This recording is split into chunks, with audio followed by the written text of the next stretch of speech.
So hello guys, मैं सतीश और आप देख रहे हैं सतीश हॉरर स्टोरी। यहाँ पर आपको मिलती है सच्ची और डरावनी भूतिया कहानी।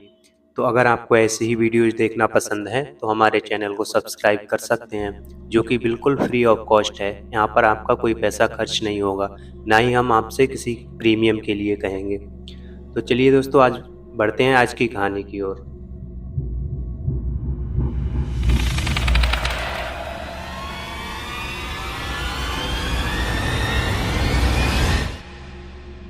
तो ये कहानी हमें भेजी है मुकेश जी ने, और मुकेश जी इस समय दिल्ली में रहते हैं और उन्होंने अपने साथ घटी इस घटना के बारे में हमें बताया है, जो कि आज हम आप लोगों के साथ शेयर कर रहे हैं। तो अब जानते हैं कि उनके साथ वो कौन सी ऐसी घटना घटी जिसने उनकी सोच बदल दी। दोस्तों, मुकेश की उम्र 25 साल है और वो अच्छे खासे शरीर से हैं। इस समय वो दिल्ली में रहते हैं और ये बात 7 साल पहले की है, जब वो सोनीपत में काम ढूंढ रहे थे। तो सोनीपत में उनके साथ ऐसा क्या हुआ जो कि आज वो दिल्ली में रहते हैं। चलिए जानते हैं इसके बारे में। उनका कहना है कि सोनीपत में जब उन्हें एक जगह काम मिला था तो वह एक कॉलोनी थी जहां उन्हें चौकीदारी करनी थी। अब उनकी शिफ्ट रात की थी तो उन्हें शाम को 7 बजे काम पर जाना होता और सुबह 7 बजे तक उन्हें काम करना होता। अब ये चौकीदारी ऐसी नहीं थी कि कॉलोनी की गेट पे कुर्सी डाल के बैठे रहो और एंट्री करते रहो रजिस्टर में, बल्कि उनकी ड्यूटी तो इस प्रकार थी कि एक डंडा और एक सीटी लेकर रात भर गलियों में घूमना पड़ता, कॉलोनी के आवाज़ें करते हुए कॉलोनी की गलियों में घूमना पड़ता। तो इसी तरह से काम उन्हें करना पड़ता ताकि कोई चोरी जैसी घटना और कुछ ऊंच नीच ना हो जाए।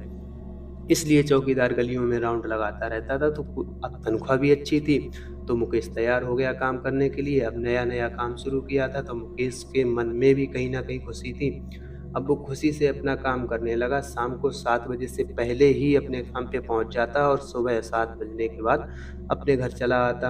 अब वो दिन में भी कभी अगर फ्री होता तो उसी तरफ घूमने चला जाता। उसका एक कारण ये भी था कि उस तरफ कई दुकानें बनी हुई थी, तो कभी दुकान से कोई सामान लेना हो गया या फिर वैसे भी वो सोचता था कि नई नई कॉलोनी है, थोड़ी जान पहचान हो जाएगी तो अच्छा रहेगा। अब उधर एक किराना की भी दुकान थी तो मुकेश वहाँ चला जाया करता था और किराने के मालिक से बैठकर घंटों तक बातें करता रहता था। तो इसी तरह बहुत काफ़ी दिनों तक ये सब चलता रहा। एक दिन होता है कि अब कई बार ऐसा होता है कि ना कि कोई जैसे कॉलोनी में शादी के लिए गया, कोई पार्टी के लिए गया या किसी की गाड़ी खराब हो गई या कोई और काम हो गया, तो मतलब कहने का मतलब ये है कि रात में भी कॉलोनी के लोग आते जाते रहते थे। रात में भी देखने को मिल जाते थे कि हाँ कोई आ रहा है या कोई जा रहा है। तो मुकेश उनसे सबसे पूछ लेता था क्योंकि उसका भाई काम था पूछने का। एक दिन मुकेश ने देखा कि जब मुकेश राउंड लगा रहा था रात में तो उसने देखा कि एक व्यक्ति अपने घर के बाहर पत्थर पे बैठा हुआ होता है। मुकेश उसके पास जाता है और देखता है कि वह उसी घर का मालिक राम स्वरूप जी होते हैं और वो बड़े परेशान होते हैं। अपने दोनों हाथों को सिर पर रखे हुए होते हैं और चिंता में बैठे होते हैं। तब मुकेश उन्हें अच्छे से जानता था। तब मुकेश उनसे कहता है कि भाई क्या हुआ, इस तरह रात में घर के बाहर क्यों बैठे हो और क्यों इतना परेशान हो। तो राम स्वरूप जी कहने लगते हैं कि क्या बताएं भाई, आज मेरे घर में ऐसी घटना घटी है।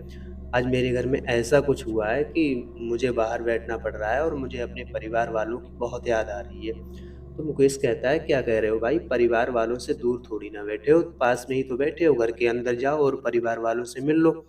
तब राम स्वरूप जी कहते हैं कि भाई अब ऐसा नहीं हो सकता, ना तो मैं घर के अंदर जा सकता हूँ ना ही अपने परिवार वालों से मिल सकता हूँ। तब मुकेश कहता है कि क्या हुआ भाई, परिवार वालों से झगड़ा हो गया क्या? चलो मैं समझाता हूँ आपके परिवार वालों को।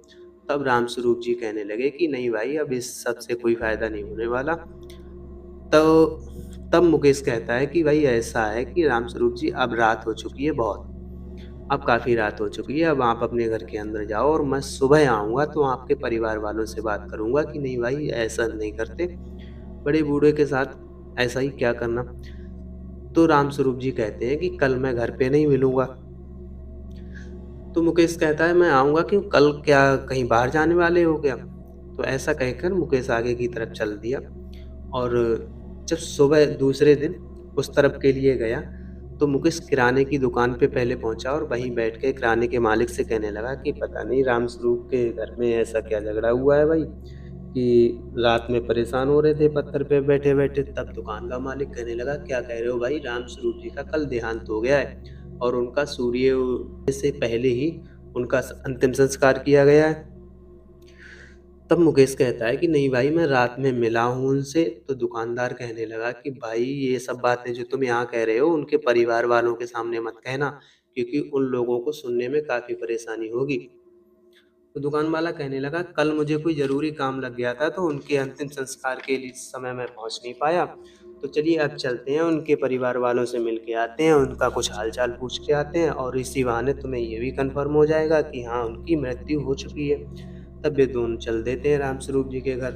अब राम स्वरूप जी के घर पे जाके मुकेश को पता चलता है कि हाँ, सच में भाई राम स्वरूप जी की मृत्यु हो गई है और वो शायद उनकी आत्मा से रात में मिला था। तो मुकेश को ऐसा लगा कि भाई बताओ, आत्मा भी होती है, तब उसे यकीन हुआ। लेकिन फिर भी मुकेश अपना काम करता रहा। लेकिन जब भी वो राउंड पे जाता और जब राम स्वरूप जी के घर के सामने से निकलता, तो उसे थोड़ी घबराहट सी होती कि कहीं उसकी फिर से मुलाकात राम स्वरूप जी की आत्मा से ना हो जाए। लेकिन फिर भी उसने काम नहीं छोड़ा, काम अपना करता रहा। कुछ दिनों बाद मुकेश के साथ ऐसी घटना घटी कि जिसके बाद मुकेश को वहाँ से काम छोड़ना ही पड़ा। अब उस घटना को अगर हम इस वीडियो में ले रहे हैं, तो ये वीडियो थोड़ा लंबा हो जाएगा।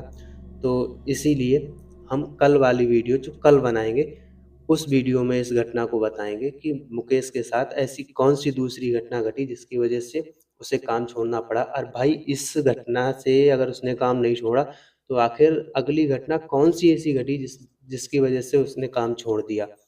तो इसके लिए सब्सक्राइब कर लीजिए हमारे चैनल को, ताकि कल वाली वीडियो सबसे पहले आप तक पहुँचे। ये वीडियो कैसी लगी, ये भी कमेंट सेक्शन में जाके ज़रूर बताइएगा। तो मिलते हैं इससे अगली घटना को लेकर। तब तक के लिए bye bye and take care.